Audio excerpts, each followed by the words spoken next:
I found a copy of my father's notes from Pratt, from a perspective class he had.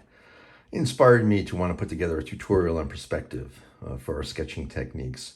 So this was quite amazing. This was from 1952, I think. And he had these great little pictograms and detailed notes about the whole concepts and principles of perspective and how vanishing points work and how to interpret our three-dimensional world in sketches. And some of these drawings are quite amazing. They're little drawings that he did of spaces at Pratt. So I've been looking around the school trying to find out where that might be. It's pretty amazing. So, and of course, working with ellipses and trying to show all the mechanics about how this works. So just going through this inspired me to want to put together a tutorial on these principles of perspective. So this is a great foundation for our sketching techniques to understand some of these concepts. So I'm going to go through that quickly to establish some of that. So when we're looking at our environment, we need to understand the mechanics about how our brain interprets our three-dimensional world. It starts off by understanding a horizon line. So when we're looking out into space, it's very similar to when you're at the beach and you look out onto the ocean and the world comes to an end and you see that the end of the water where the earth is actually curving around. That is our horizon line. So that's sort of where we're standing, we're looking straight out from our point of view. That's the horizon line. And how we see three-dimensional shapes is on that horizon line, there are vanishing points. There are places where all parallel lines converge. This is an unusual concept. I remember my father tried to explain perspective to me when I was quite young. I might have been 7 or 8 years old. And he was talking to me about how parallel lines converge. And I thought he was crazy because no, parallel lines are parallel. By definition, they never converge. That's how it works. So yes, in our mechanical world, that's how it is. But if we're going to interpret how the brain sees our environment, all parallel lines converge. So I'm going to explain that a little bit further. So I'm just going to set up this horizon line, and these are vanishing points. And then what happens is there's this circle, which is called our cone of vision. So if our head is right here in the middle, and we're not moving our head, and we look out into space, everything close to the center here is in focus, and then everything else that goes out, top and bottom to the sides, is in our peripheral vision. What we do, though, as human beings, we move our head, we move our eyes, and we understand our environment. Our brain puts everything together. So we look straight ahead, but we turn to the left and turn to the right, we turn around, we understand our environment. Our brain puts all those pieces together so we know what our environment is and helps us get through. Perspective is an attempt to take a lot of that and imitate what our brain sees in a sketching techniques. We're drawing on a flat piece of paper, but we want to suggest depth. So it's a little bit of a game to kind of fool the brain and imitate what we see so we can show some of these drawings. So this is this cone of vision. I have these other little views here. So this is like a side view of looking at, if we're standing here, this is a side view looking at it, and this would be a top view. So this view would be turned down this way. So I'm going to draw, I have this, this is our guy, it's his head, and he's looking at these objects. And it's like a little table, and I have these little cubes on here. And then here's a side view, what that looks like. So I'm going to start to imitate how to draw. Let's draw this little cube over here. It's turned on a 45-degree angle. So I'm going to draw that over here using these vanishing points. I'm just guessing on the depth here, but I'm using these vanishing points to establish this little object right here.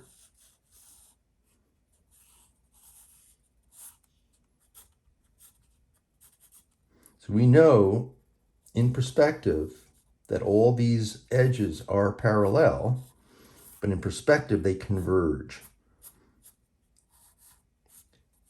So here is this little cube over here sitting right here. So we know that these edges are parallel, but these are going to converge. That's how our mind, our brain interprets our three-dimensional world with this perspective. So this is just the mechanics about how this works. Ultimately, we're going to get to the point where we're going to sort of feel this. We don't need to lay this out when we do a drawing. Our sketch, our piece of paper might be here somewhere, and we're going to draw that intuitively with an understanding of perspective. And I'll do some examples about how that looks. So what's happening is we are looking at this cube. We're seeing a little bit of this side, we're seeing a lot of the front, and we're seeing the top. So we have these three surfaces that we're seeing. And here we're seeing the top, and we're seeing a little bit of the front. That's how we imitate that. Now this can be done in different types of orientations. This particular cube is sitting at a 45-degree angle over there from our viewpoint. If I'm looking straight ahead, that's how I'm seeing that. We can do other vanishing points on the same horizon line. The horizon line will stay consistent because I'm standing. If I were to sit down, the horizon line changes. It gets lower and our perception will be different. But if we're standing and I'm sitting right on the center of this is my cone of vision, I could also look at this cube sitting straight in front of me. This one is not turned. It's a different orientation, but I could do that in the same perspective. So that particular cube has its front looking right at us. So I'm almost drawing a perfect square here. Now with my head here and these two vanishing points, there's also other vanishing points that occur because not all objects are always in that same orientation. They can be turned and are in different places in space. This one's turned. So what I'm going to use is I'm going to use a 1-point perspective, which is right here in the center. Now I'm going to foreshorten these sides a little because I know it's going back in space. So I'm just sort of guessing. We can mechanically try to figure out depth, but it's better to just try to intuitively look at that. So that's about what that cube might look like. So that would be this cube here. So these things could be on the same table. They're just turned in different orientations, but with an understanding of perspective, I can make them look like they're working together instead of a whole completely different oriented type of object. Now, if I have this one right here in the center, that's exactly this 45-degree twist, but it's right in the middle. There's a little different way that that might look, even though it's the exact same cube.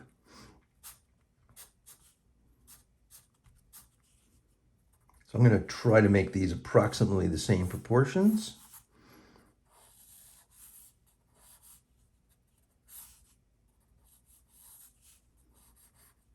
So this one's right in the middle, so its diagonal is going to go right in the center. And here are three surfaces. So it's the same cube. Here geometrically, it's the exact same object moved over, but since I moved it over in perspective, it appears to be turning because it's moving through space. I'm looking at this one over here, and this one is now in the center, and this one's completely turned into a different orientation. So we have these three surfaces that we're looking at to get this cube in perspective.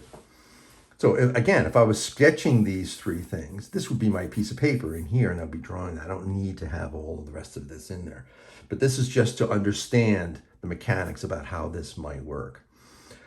So we can move these around. We can take it up off the table.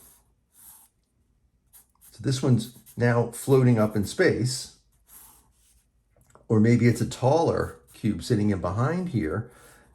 And by using this mechanical perspective, I can make this surface look like it's taller than that surface. And we can start to use the perspective to get that to work. Now, sometimes perspective is a little more distorted. I'm going to draw something that's really almost completely out of the cone of vision. It's way down here. The cone of vision is this circle. I've seen a lot of perspective drawn in a more severe fashion. It's okay. We just need to understand what it does. So let's just draw an object down here.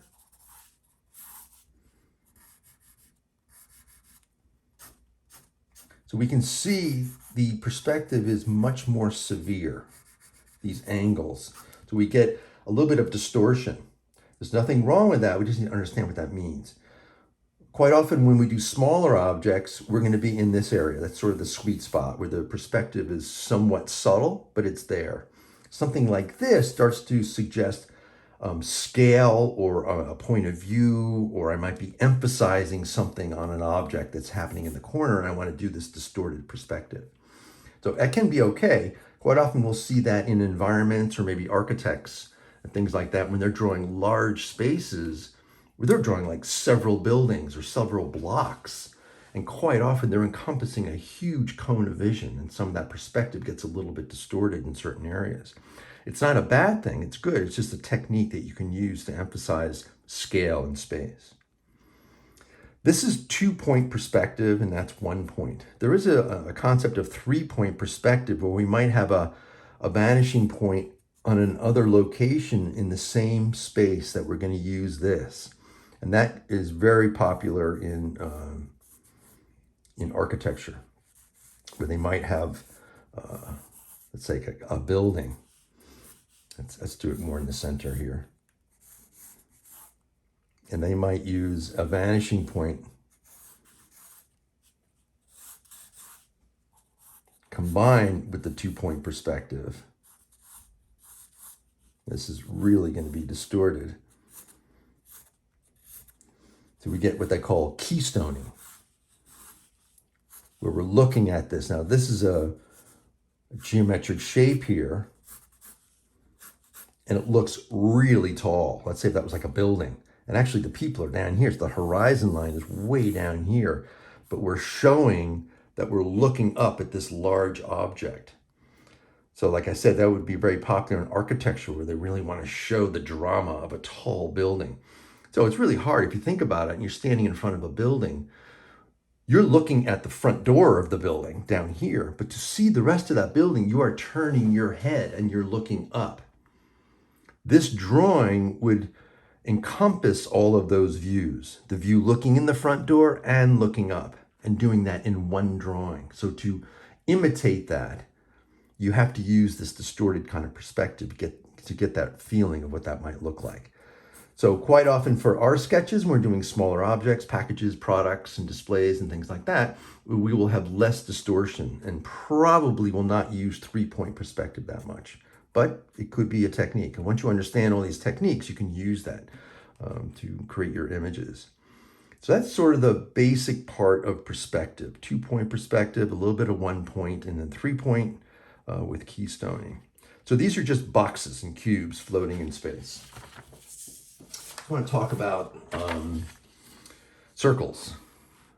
Eventually this will lead to our more organic type shapes that we're going to sketch. But let's start with talking about how to draw circles in perspective. So we know a circle is a perfectly round shape, and it fits into a square. So this is orthographic. This is flat down. This is a perfect square. We have a circle in it, and we have our center points and our diagonals about how that fits. So when you put a circle in a square, we have these tangent points that meet in these 4 quadrants here. So if we take that panel and then put that into perspective, which means leaning it back, it might look something like this. So here I'm going to lean this panel back in a simple 1-point perspective. I'm just picking a vanishing point back here.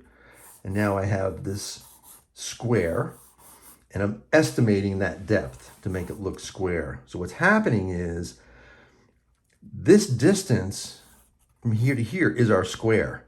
But as it goes back in space and further away from our eye, it gets smaller looking. So I am just estimating that. We would not put it way back here. It would look like a rectangle.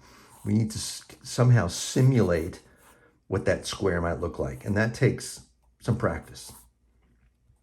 If once we do that, we can start to establish our center lines and our diagonals.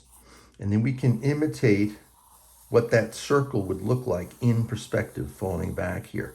So what I'm doing is I'm making sure I have my tangent points here and here and here.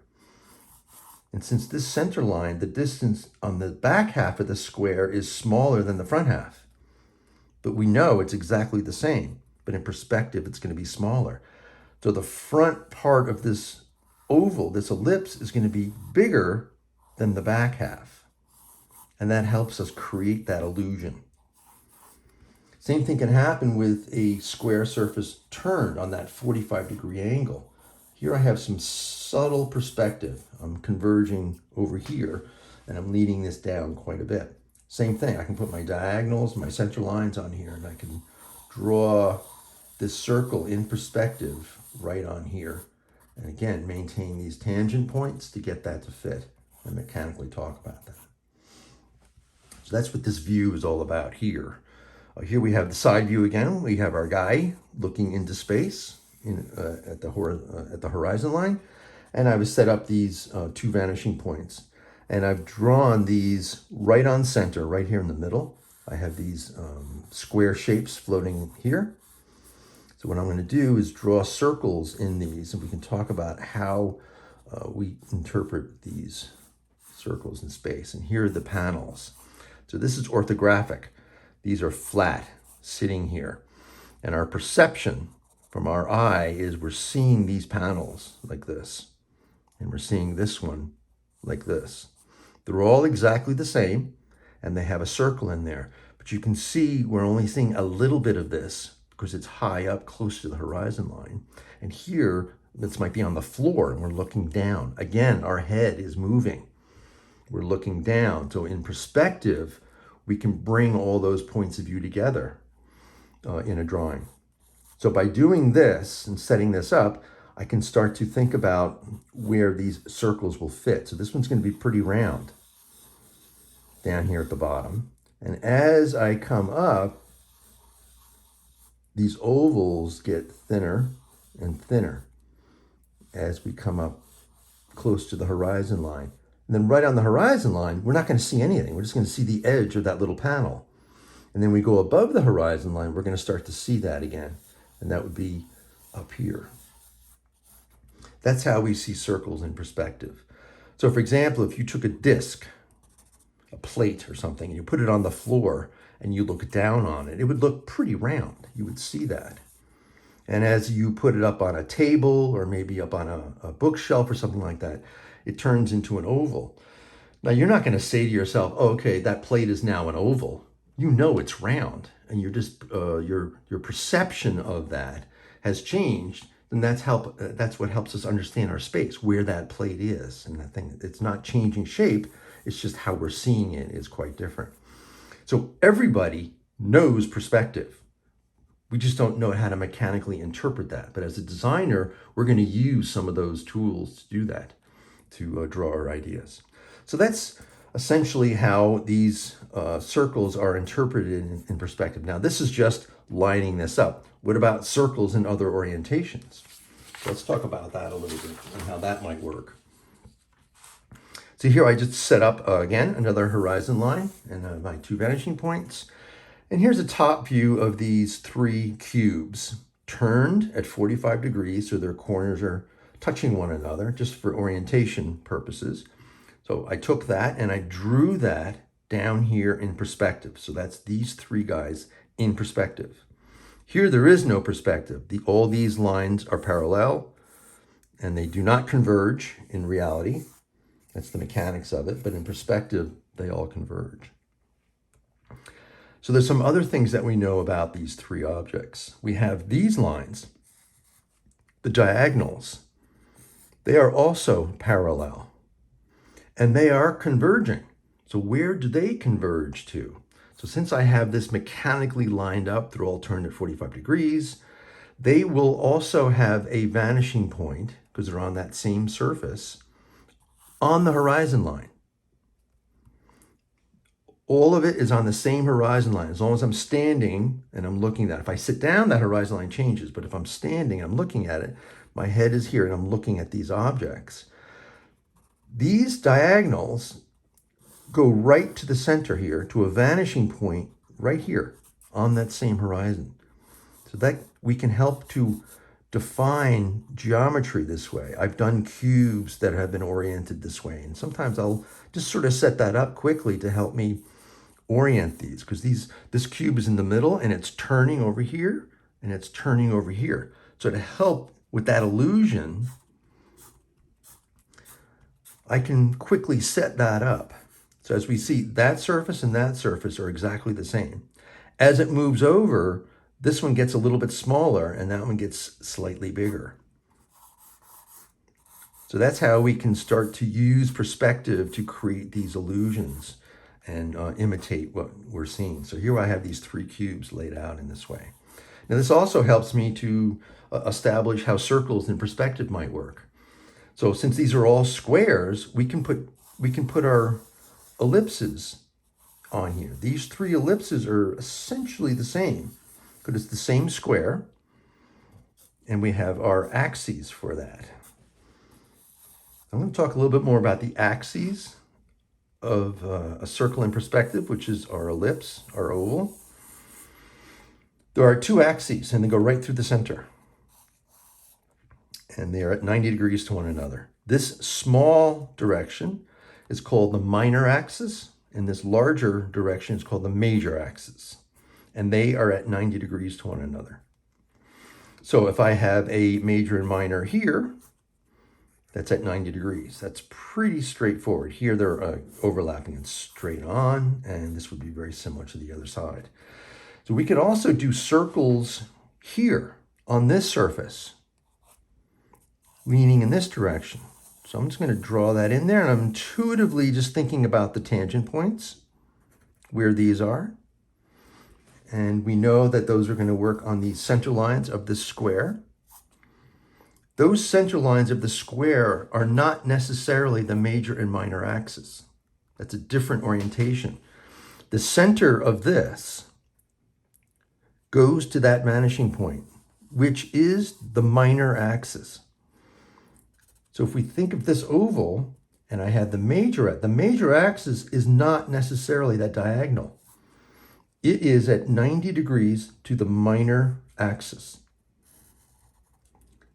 So I might adjust this oval to get that to work evenly with that major and minor axis. That's how that would line up. Now, if this was a tube, I could bring in the edges here, and there would be another rounder ellipse back here to define the end of that tube.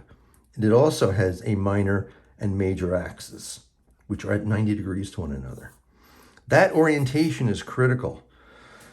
I've seen a lot of drawings where it's a little bit off. So sometimes someone will draw an oval and it's not quite lined up because the minor axis is not in the right direction and it looks off. So we have to see this one's not lining up and it doesn't look quite right. It would have to come in this way and turn so the minor axis goes to the vanishing point. So that's a critical distinction. So in the beginning, think about how it's oriented. Over time, it'll become a little bit more intuitive. I still draw an oval and sometimes it's off. But here I'm trying to just think about when I draw that circle on that surface, I'm trying to keep in mind that minor axis is going to that vanishing point. And this one would be a thinner oval here because that surface has gotten smaller. This is getting a really scratchy drawing here. I got a lot going on, but that's the principle of taking circles and drawing them in perspective, major and minor axis.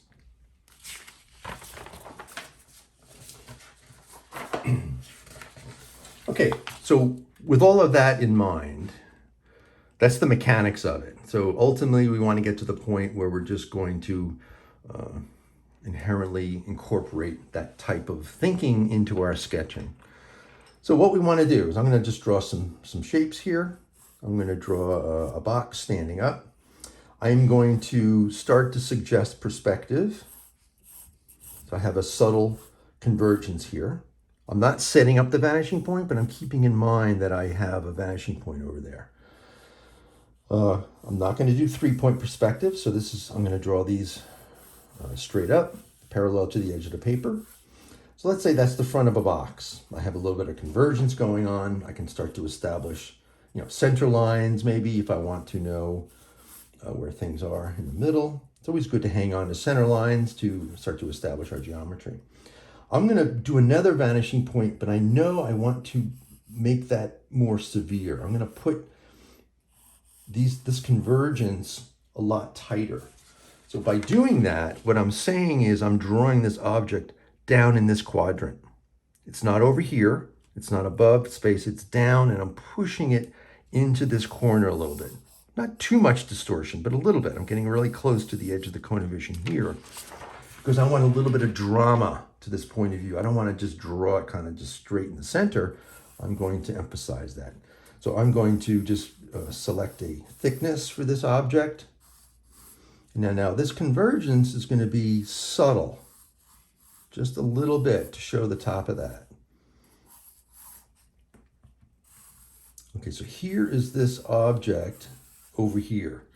Now, this is what I call emphasis. I'm drawing this front part. It could be a PDP for a package, a primary display panel. There might be some graphics or some information. And these are secondary. They are just there to define that this is a box structure. But I have a nice point of view here to show that. I could also take this same proportion and maybe I lay it down. So now I'm going to do subtle perspective in this direction. I'm going to establish that panel as this front panel. That means I'm going to be drawing this object over in this quadrant. I'm kind of moving it over and drawing it down here. So now I'm going to use a more severe perspective. See, here I have quite a bit more convergence. So I want these three to feel like they are going to a vanishing point. And I'm going to suggest maybe the back, kind of guessing about how deep that might be. I'm trying to draw them approximately the same proportions of this. So now I have this same box, a little bit of convergence, subtle here, and then more severe here. So this might be emphasis on that same surface, but now I'm looking down on the top of that. So again, we can start to figure out our center points. I'm estimating the center of that. Drawing diagonals through a rectangular surface helps us establish where the center might be. I mean, maybe I have a circle in the middle here. So the circle might look like this, a little bit of an ellipse. Again, I gotta define that minor axis here. Here, that circle might sit here, a little bit more of an oval because it's on that surface. And I have my minor axis oriented this way, not going to the vanishing point, it's going straight down. So here I can start to define this object and even tell a story. Maybe this is how the box opens. It sits this way at retail, or now I sit this down and there might be a flap. Now I can start to detail what that might be because I have my perspective set up. So let's say I have a flap that's coming up here and it has this kind of a thing going on. There might be some flaps here. So we can start to work on the perspective and get that to move along. So again, we can take that kind of perspective, and if we use a much more distorted point of view, which I had mentioned before, where we're doing a lot of this angular kind of perspective. I've seen a lot of sketching like this, and for small objects, it looks a little odd. So we need to be careful about how much convergence we use. This works, there's nothing wrong with this. But when you do a perspective that has more severe convergence like this, it starts to look like a larger object that suggests scale. So by doing this looks like it could be like a table or a big counter or something like that, because we have this severe perspective suggests a larger object. So in our smaller sketches, packages and products and little objects like that, we probably will use more perspective like this. It's less severe, but we still need to have a little bit of it, and that just takes practice. So ultimately, sketch all the time and develop these techniques so we can do these intuitively from any orientation. You can draw the box this way, you can draw it that way, you can draw it sideways.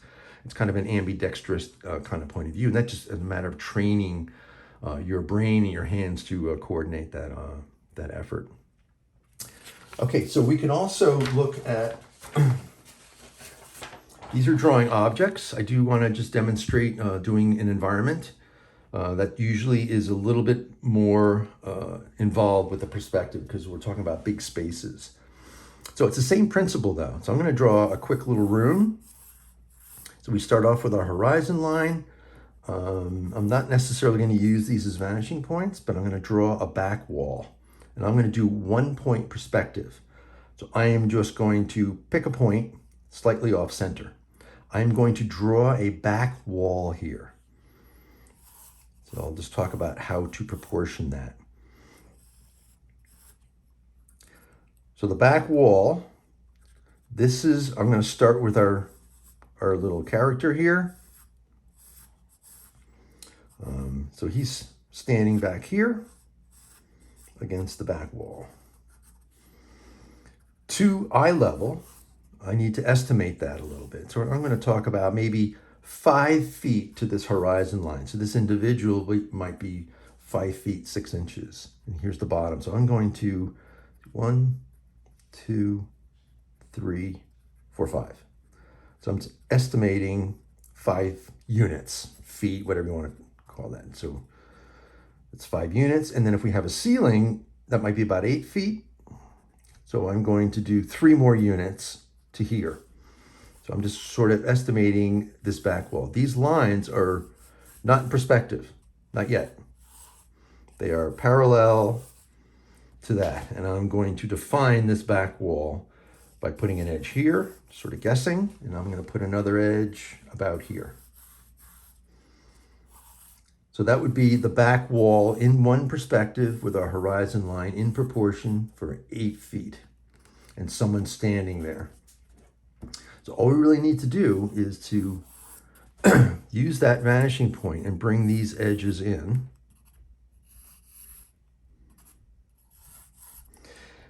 We have a room. We have our back wall. This is a wall, and this is another wall, and we have a ceiling and a floor. So instant room. So now to get this to work even more, we need to start to put things in here.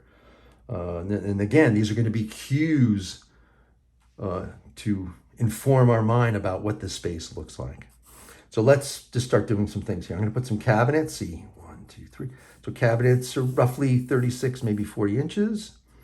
1, 2. So I'm going to just sort of guess about 2 feet, about 24 inches for a cabinet. So this again is orthographic. It's straight on that wall. So to start to define those cabinets, I'm going to bring in these lines from my horizon line, from my vanishing point. All right, so now these are just 3 lines kind of floating in space here. So to help define that, I'm just going to make it feel like we have some doors on here. So I'm just intuitively drawing these. Now, as you can see, I'm making them further apart as I go because that's what's happening. They're roughly in proportion to one another, but they're going back in space. So to confirm that, if you start drawing diagonals through these spaces, we can start to define center lines. Now, I just estimated that, but it's pretty accurate because I've been doing this for years. So now I have these panels with these diagonals on here, and I'm confirming that I've got those 4 things, and they're approximately about the same proportion, but they're going back in space. So I'm going to draw some cabinets up here, hanging on the ceiling. So this is about 24 inches, so I just sort of took that halfway, and that's about 12 inches, which is what a hanging cabinet usually is. I have the bottom of those cabinets right on the horizon line. So we're not going to see the bottom of that. It's just going to be straight because I'm not looking under there. But I am going to see this top edge up here, which is going to this vanishing point. And again, I'm just going to start to estimate what things might look like. You see how those are getting further and further apart.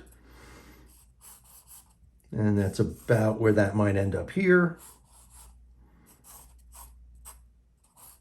Now, this particular perspective is only 1 point, so all of these lines are all horizontal.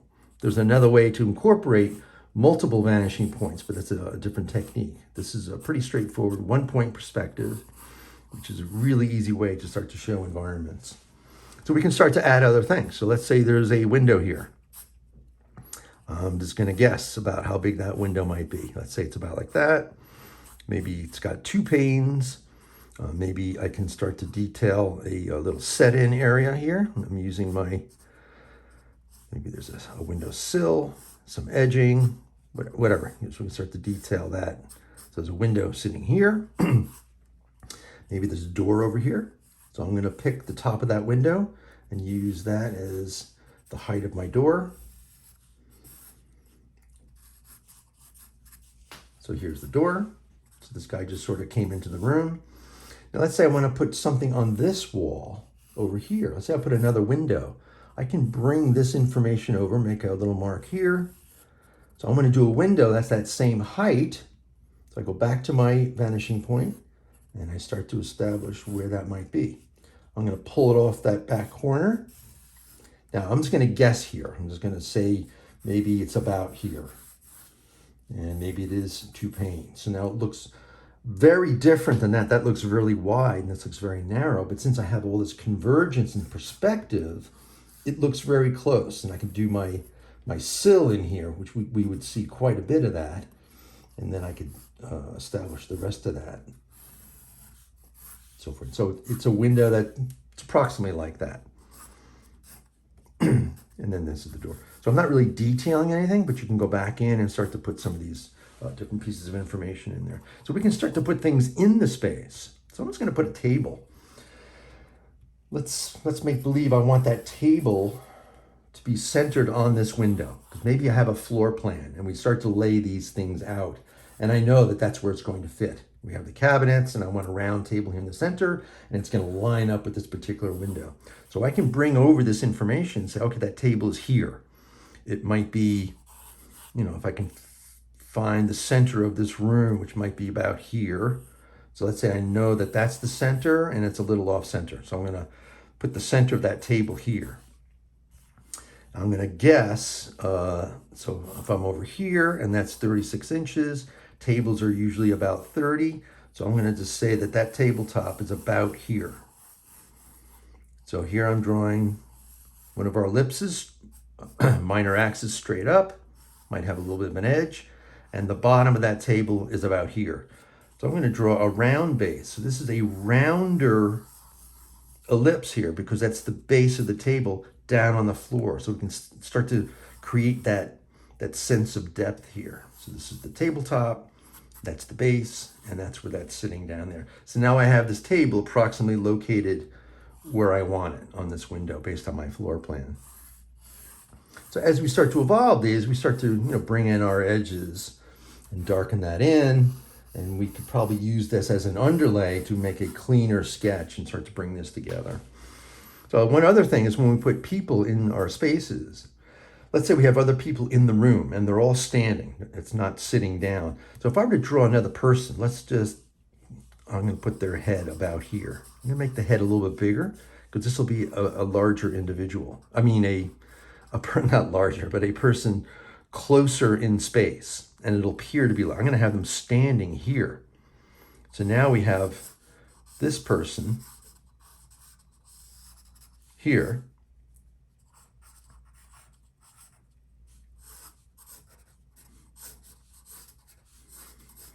So I have their feet next to this table, but their head is exactly at the same height as this person back here because they are closer in the room, closer to me. So yes, it's the sketch of the individual is bigger, but they're both the same size, let's say. So that's one way to help create this depth also, is to have that. And then have things in front of one another, obviously. So now this person's standing in front of the cabinet a little bit, now it's behind that. So that sense of depth is created. Another thing for doing spaces, which is really helpful, is to start to define the ceiling. And now this is just one big white area. So quite often I'll, just put some grids, it could be like ceiling tiles or there might be some light fixtures up here. So let's just double up on that grid.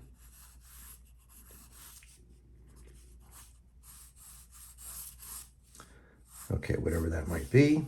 So those are all going to the vanishing point, and then to define those square shapes, all we need to do is add horizontals. I'm doing this very quickly, but if we take your time, we can start to establish these, make believe they are squares. So these squares, as they go back in space, they get smaller. It's the same square, but they're getting smaller. So if I start to do things with the, maybe there's something going on with these. that starts to suggest depth even more than what I have. So all of this comes together. We're starting to create that dimensional room. And again, this can happen on the floor. You have to be careful you don't overdo it, but maybe there's, just slats on the floor here or some kind of wood panels or something. And that'll also help create that sense of depth. So that's just depicting an environment, a room, and starting to lay some things out. Another quick version of that could be at retail. So quickly, in a retail space, which is probably very close to what we might be doing in some of our classes, we might do, it's like an end cap or something. So I'm going to set up an environment here. I'm going to put my horizon line straight across about here, and then I'm going to go slightly above that horizon line. And I'm going to draw an end cap in a retail environment. So let's say it's about this big, and we have that. So now this will be the, and I'll show you what that is, end cap. So here's like an alley, a hallway between two end caps. So I'm just going to define that. So I kind of want that and that to be similar in size, and then there might be another end cap here. And I'm just going to sort of end the drawing there. So I'm going to pick a vanishing point really tight. So this vanishing point is quite far away. It's way over there. It's nice and subtle. So this will be my emphasis on this. I'm going to do this vanishing point over here. I'm going to make that pretty severe. And I can pick that up over here so I can start to define this environment where this end cap might be. And that's going to go back here. So this right here is where I'm going to be designing. And this is just going to be the space. So I'm going to just define some shelving units here. I'm just picking my halfway point.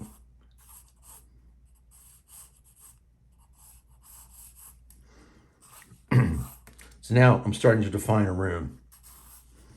I need the side of my end cap, which might be about here. All of this is just environment. So there might be packages or products or something going on there. So I'm just gonna, let's define the end of that end cap, and then there might be whatever objects there. So this end cap is just there for position to suggest that we have a hallway here and a hallway here. And this is just sort of the end of my drawing. Just gonna leave that there. And here's where I'm going to design. So I might have a little kick plate. I might have some shelf strips here. And if I'm designing a display, maybe it has some kind of a interesting header up top. Maybe I have a little curve. Stop the header here. It's going to define the center line to look at that. Maybe there's a logo that follows on this curve, and I might have some images and pictograms I'm going to show. Maybe the end of the end cap, I have a nice curved panel here. And that curved panel is on both sides, so I might see a little bit of that on that side. And then maybe there are some graphics and imagery on this that relates to the brand I'm working with. So now I have these shelves. These shelves I would delineate depending on what kind of product I'm going to put on here. So maybe there's a nice shelf strip on these shelves. Maybe there's some color or some branding on that. So maybe on this bottom shelf, I have some of the larger products. So I can start to define where they are going to fit using that vanishing point.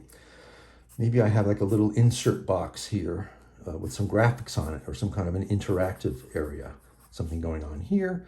And then there might be a couple of bottles or products here. They're sitting there. And maybe up here I have a whole series of little cans or something else that it's related to this product group. So this is right at the horizon line, so we're not going to see those ovals that I just drew, but they would just be lines at this point.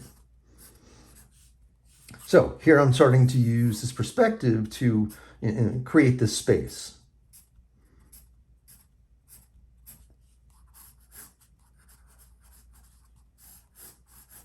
And then we can start to detail that and bring that in. I could overlay this and bring this together. So I set up a vanishing point just to help me establish this space. The other one, I'm just sort of estimating and guessing, creating that emphasis. So it's like a nice little turned area. So my sketch might end up, I might pull that in a little bit tighter. I could change its scale and work with that. But that's another way of using perspective to suggest space in a display situation. All right, so all these techniques are just for us to get our ideas out. So sketching is a really, really good tool to use as a designer. It helps us to iterate very quickly, get our ideas out so we can react to them, and then we can share them with other people.